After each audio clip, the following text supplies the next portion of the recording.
Hello once again. My name is Errol Ford, and today I'm going to be speaking surrounding dementia and humanity as a whole. But more importantly, we're going to be examining art and humanity and those who have mental issues and so forth. So I just want to show you a little piece of art, which I would have done. It's an abstract piece. It's beautiful, isn't it? An abstract piece. Yes. So with that said, there are all different types of art, from culinary arts, performing arts, graphic arts, language arts, you name it, fine arts, visual arts. It goes on. And more importantly is that we ourselves is a piece of art. When God created us, we are nothing more but a graven image with eyes, ears, tongue, nostrils, hands, feet, one good biological working mechanism in the form of a piece of art. So art goes dated back from the old prehistoric times of Pharaoh, when the early communication was drawings on walls which depict certain languages, Egyptian languages, and the reality is that, you know what they say about a picture, it's worth 1,000 words. So we're going to examine carefully what goes on in the minds of dementia. And we know it comes a time for most dementia folks that the short-term memory start to go. The frontal temporal lobe is now deteriorating and hardly anything they remember from a short-term basis. But for some reason, the long-term memory stays at large for a long time. It still works and people remember well. I had several opportunities to witness people who couldn't even pass their bins. But you play an old song, they can sing word for word, and it's just amazing. And sing in tune and in unison with the song, right? So let me explain what happens in art. Art comes, and let's talk first about the performing arts, because that's more impactful to dementia people and people of all different types. Rhythm is ingrained in our system from day one. It started from heaven. There were music that were evolved in heaven from back in the old biblical times, and that passed down through the genealogy of mankind. And what I mean by that is that you could be depressed right now when someone plays a song and you start to move, you start to dance, because the rhythm of that song aligns itself with signals in your body that respond automatically to the song and the rhythm and beat. Rhythm is something that is established within us. Our heart has a rhythmic beat. Our minds have rhythmic signals that respond to how our body produces the rhythms, right? Our imagination works with rhythm. So in dementia settings, a person may appear passive. They may even be in a point where they may be in hospice or palliative care, where it seems like that's the end is and they're doing nothing. But you play a piece of music, they may very well open their eyes for the first time after having them closed for a while. This is being said because music therapy plays an essential role in the lives of most people, not just dementia setting, but in most psychiatric hospitals and nature as a whole. Music has its place as a part of the performing arts. Preceding that, I want to now look at a more sensory level, the point where we talk about culinary arts. And I'll tell you this much. Culinary arts probably could be one of the best pieces of exposures that can be introduced to dementia people, even though it's difficult to do so, and I'll tell you why. Culinary arts invades our sensory mechanism, period. All of us, all our sensories get light up. Think about it. Someone is preparing a beautiful meal, and you may be in a restaurant or near around where this meal are being prepared, and those odors, those fragrances, the aroma from the kitchen is hitting you in your nostrils, and your tongue start to water for this food. It's delicious. You could just imagine. Think about it. You could just touch it and taste it on your tongue. And I'm saying this because This atmosphere triggers all your sensory mechanisms in your body. You hearing the kitchen frying things or cooking things. You can see the steam flying from pots. You can smell the aroma, and your body talk a different language. Your body respond differently. It takes you into a different world now, a world where you want to just dive into this food and enjoy the moment and communicate with who are around you. That aromatherapy of the culinary arts, and not only just the aromatherapy, but just try to see the table set before you with the nice napkins and plates and everything surround the culinary arts are very impactful to everyone, not just dementia patients, but everyone. The culinary arts has a very impactful dimension into the lives of people. The graphic arts, and this is what I'm saying, arts has its way in history. I believe art is in almost everything we do. Think about it. Graphic artists, I mean, just think you on your computer developing some masterpiece of art for a showpiece and the beauty it comes out. It captures your vision, it captures your eyes, and graphic arts are things that can also be used for dementia patients. It speaks to their mind, it opens the signals in their mind. They understand. They may not be speaking to you, but they get it. They understand what's going on here. It's beautiful. So is the fine arts. You have a nice painting like what I've just showed you a few minutes ago. That has impact. But I also say to people that despite of the beauty of art, it has its positives and it has its negatives, because you can show a piece of fine art to someone that looks beautiful, and it may have a time and place in history where it aligns itself with something that had a negative impact in your life, and it may bring back bad memories and cause problems and cause triggers. So we still got to be careful in how we give an issue art to some people, or let them just draw their own art if they can themselves. With that being said, the positive side is that when you have a fine piece of art that can you can refer to, like at the beach. A matter of fact, give me 1 second, I'll bring peace to you. Here's the next beautiful piece. Just try to imagine that you are at the beach and this is the scenery of a sunset. Let's think about it, right?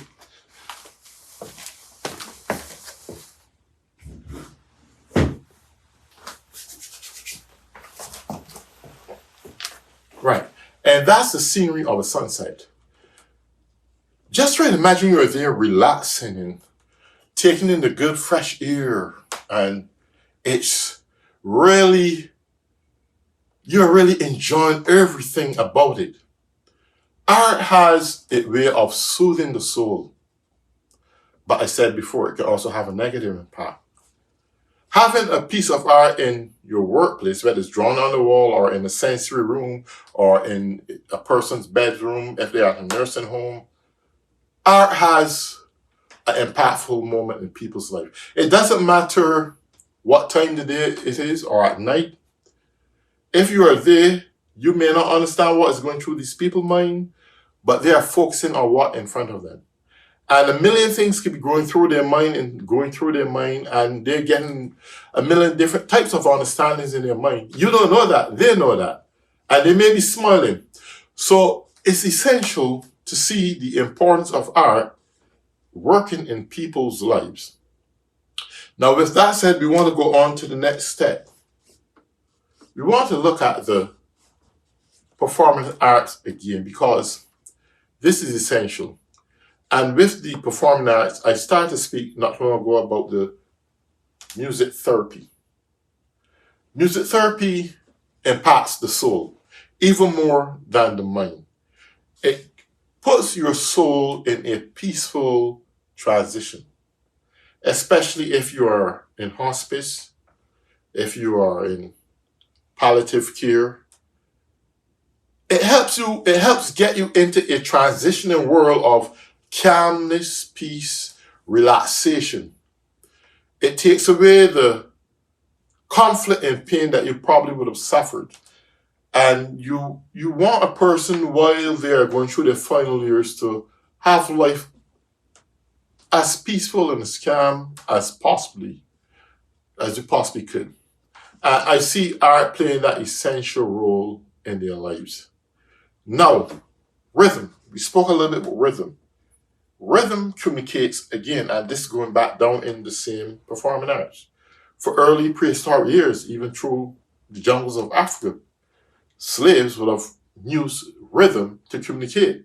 The beating of the bongo drums and tango drums were a methodology in which they used to escape from slavery, escape from bad things happening to them. That's how they communicated, through the beating of drums. In the Western world, they didn't know much about it, and this is piece of history. So what the Western world do is say, well, listen, these people communicate in a language we can't understand. It's best to teach some of them English, that when they make their plots to escape or do whatever they want to do, we can't understand what they're doing. So even the island which I came from, Barbados, they established a college called Christopher Contreton College, which were established for the slaves, to teach slaves how to be humble so that they couldn't escape. They were just humble and serve their masters. But I won't go into that. That's history. I want to go into to keep on the path of art.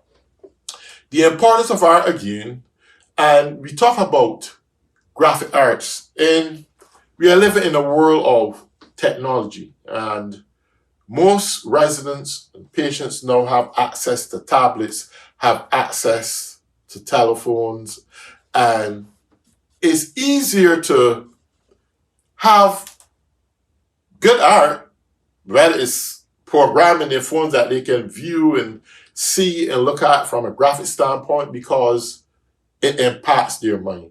Or give them magazines with beautiful artistry, that's all fine and good. It serves the soul well. It soothes the soul.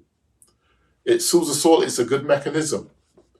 We go on to speaking about the language art.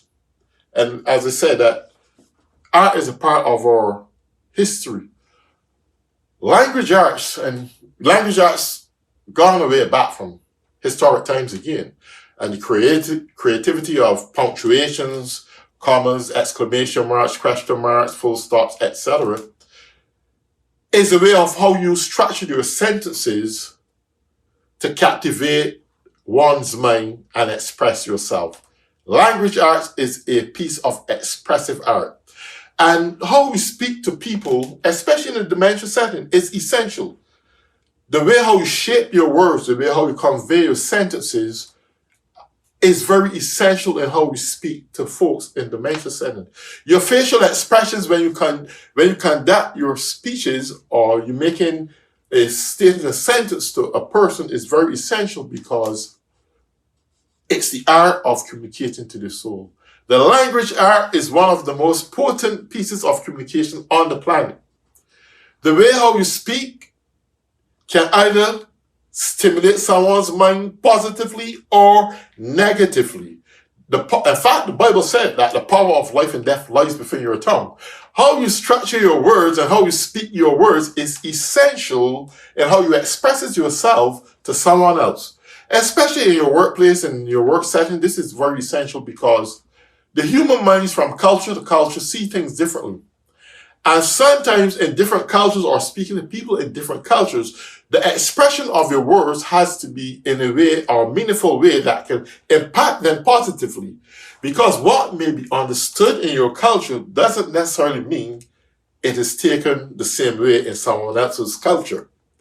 So it's vitally important that language arts be practiced as a part of your daily skills, especially when you're conducting your ADLs with your residents on the daily level. How you express yourself make a significant difference in how they function towards you, and maybe who else surrounding them. Language, the shape of language, the stating of language, the expression of language, the creativity of language should be tailored and structured based on how your fellow man think and operates. And this just doesn't go to the dementia patients or any other patient. It goes to environment at large. Your workmates, colleagues, how you speak is very essential. It's essential to communicate using the language arts and skills at all costs when you have to. We want to go on again now to speak about I want to make sure I have this one correct. It's the art where the literal arts, we all like literature and so forth, and it's impactful. It's impactful because it brings semi-performance to your audience. It brings semi-performance to your residents. So you can talk to your resident with a joyful spirit. Hey, John Doe, how are you doing today? All is well? How was your night? You sleep well and so forth. You can be poetic in how you speak. You have to just know how to conduct yourself around people when it comes to the arts. Art should be a part of your life. It's already ingrained in us. We don't have to fight to struggle to really express ourselves. It should be natural because our bodies, our minds, our souls align itself with art. We are a piece of art. Our communication expresses the art that's within us. We can communicate verbally through implied communication. We can communicate in many different ways, but always let be artful. Art is in everything. I mean, even science is guided by art. I mean, everything is guided by art. Technology is embedded with art. Everything that surrounds us embedded with art. You go to the middle of the ocean, it's embedded with art. The coral reefs and the beautiful fishes, you see an art all around you, right? You go to space and the different planets, you still see an art. Art is engraved in all of us DNA. And I think art should be structured as a part of our active daily living for the residents. And for yourself, it's a stress reliever. Art is a stress reliever. Art is a universal communication. Whether it's the performing arts, the literal arts, the culinary arts, it's a universal language. Everyone understands the art.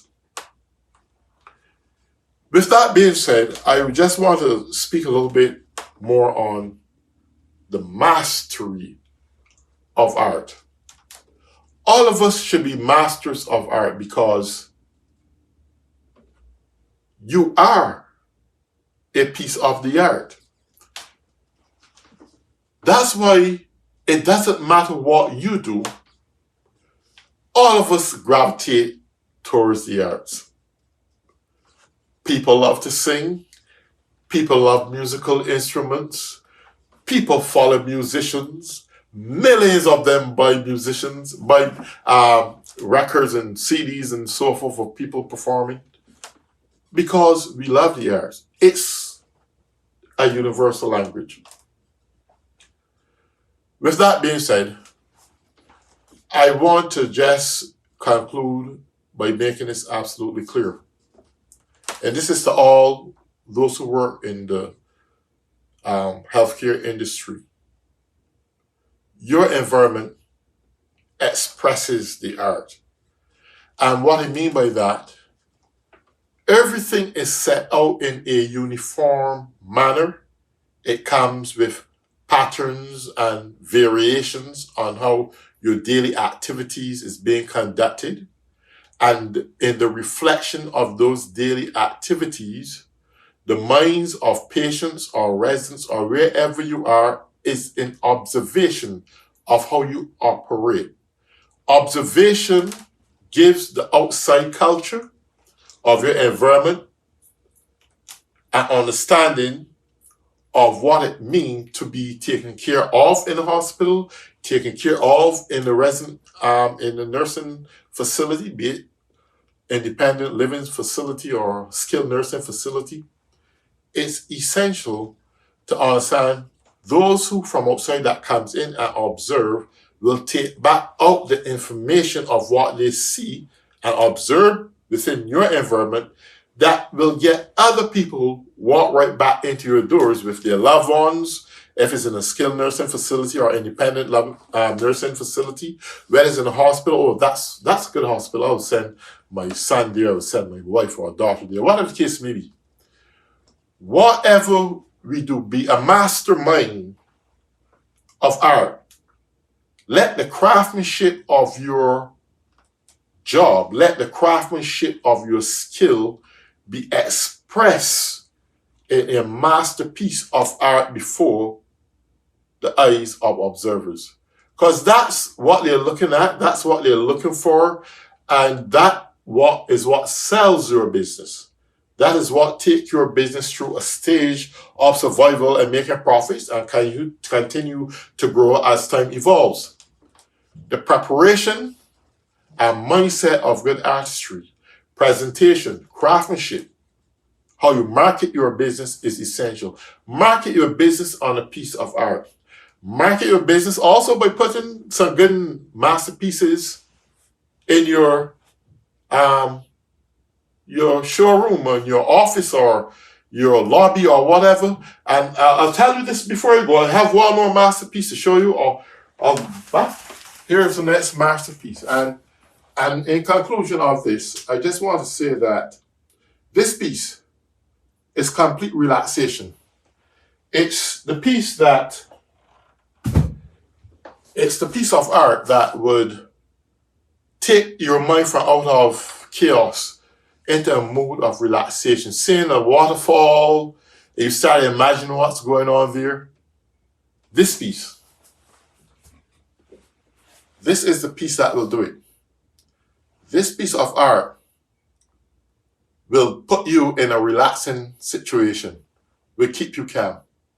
Well, until then, this is part 12 of In the World of Dementia, Living in the World of Dementia, part 12, and I'm saying to you, I look forward to see you on part 13 at some point.